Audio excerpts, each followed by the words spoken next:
আমরা একটি চীনাবাদামের ক্ষেত পরিদর্শন করতে এসেছি। এখানে এসে দেখতে পাচ্ছি যে চীনাবাদামের পাতার উপরে অনেক ছোট ছোট দাগ দেখা যাচ্ছে। সেই দাগগুলো একে অপরের সঙ্গে জুড়ে গিয়ে বড় দাগে পরিণত হয়েছে এবং পাতাগুলো ঝরে পড়ছে। বাদামের এই দাগ ছত্রাকজনিত একটি রোগ। এটি সার্কোস্পোরা নামক এক ধরনের ছত্রাকের আক্রমণে হয়ে থাকে। এই রোগ সাধারণত বাদাম লাগানোর 2 থেকে 3 মাস পরে দেখা যায়। বাদামের পাতায় এই দাগগুলো মাঝে ধীরে ধীরে কালো হয়ে যায় এবং অনেক সময় দাগের চারদিকে হলুদ রঙের আভা দেখতে পাওয়া যায়। এই রোগকে বলা হয় টিক্কা রোগ।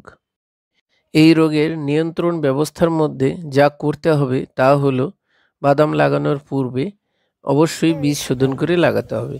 বীজ শোধন করার জন্য কার্বেন্ডাজিম প্রতি কেজি বীজের সঙ্গে 1 গ্রাম মিশিয়ে বীজ শোধন করতে পারেন, অথবা ম্যানকোজেব 2 গ্রাম থেকে 3 গ্রাম মিশিয়ে বীজ শোধন করতে পারেন।